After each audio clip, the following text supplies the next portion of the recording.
আসসালামু আলাইকুম দর্শক, আশা করি সবাই ভালো আছেন। আমিও ভালো আছি, আলহামদুলিল্লাহ। তো আজকে আমি আপনাদের মাঝে যে আমলটি নিয়ে আসছি, সেই আমলটি অনেক ফজিলতপূর্ণ একটি আমল। এই আমলটি করে আপনার আপনার মনের মানুষকে খুব সহজেই, খুব অল্প সময়ের মাঝে কাছে পেয়ে যাবেন। তো সম্পূর্ণ ভিডিওটি দেখে আপনি যদি নিয়মটি পালন করেন, তাহলে আপনি পুরোপুরি খুব অল্প সময়ে রেজাল্ট পেয়ে যাবেন। তো আমি এই ভিডিওতে আপনাদেরকে পুরোপুরি নিয়মটা বলে দিব। তো আমলটি করার আগে অবশ্যই আপনাদের পাক পবিত্র হয়ে নিতে হবে। পাক পবিত্র হয়ে নেওয়ার পর আপনি কি করবেন, এই আমলটি রাতের বেলা যদি করতে পারেন তাহলে সবচেয়ে বেশি ফজিলতপূর্ণ হয়। তো আমলটি করার আগে অবশ্যই কিন্তু আপনাদেরকে দুরূদ শরীফ পাঠ করে নিতে হবে এবং আমল করার পর আবারও দুরূদ শরীফ পাঠ করে নিতে হবে।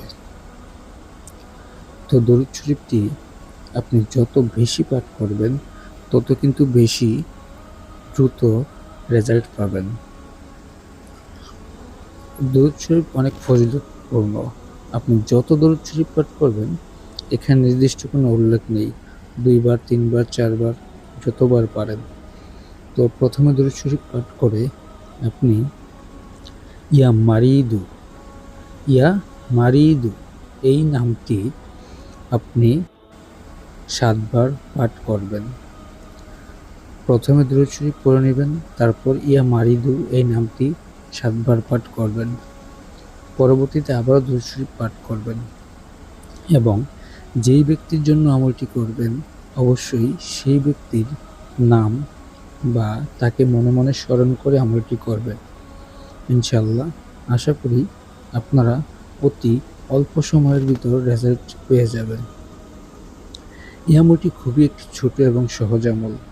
আপনি যদি মন থেকে নিয়ত করে এবং সম্পূর্ণ নিয়ম মেনে আমলটি করেন, তাহলে অবশ্যই খুব দ্রুত রেজাল্ট পেয়ে যাবেন। তো আমি আশা করি আপনারা আমলটি খুব সুন্দরভাবে পাক পবিত্র অবস্থায় এবং প্রয়োজনীয় মোতাবেক আমল করবেন। অসৎ কোনো উদ্দেশ্য নিয়ে আমলটি করবেন না। আমলটি অনেক পরীক্ষিত এবং অনেক ভুক্তভোগীদের উপকারে এসেছে। আপনি যদি আমলটি করতে চান অবশ্যই নিয়ম মেনে করবেন এবং যারা আমার চ্যানেলে নতুন আছেন তারা অবশ্যই চ্যানেলটি সাবস্ক্রাইব করবেন এবং নতুন ভিডিওর নোটিফিকেশন পেতে পাশের বেল আইকনটি বাজিয়ে রাখবেন। সবাই ভালো থাকবেন, সুস্থ থাকবেন। আল্লাহ।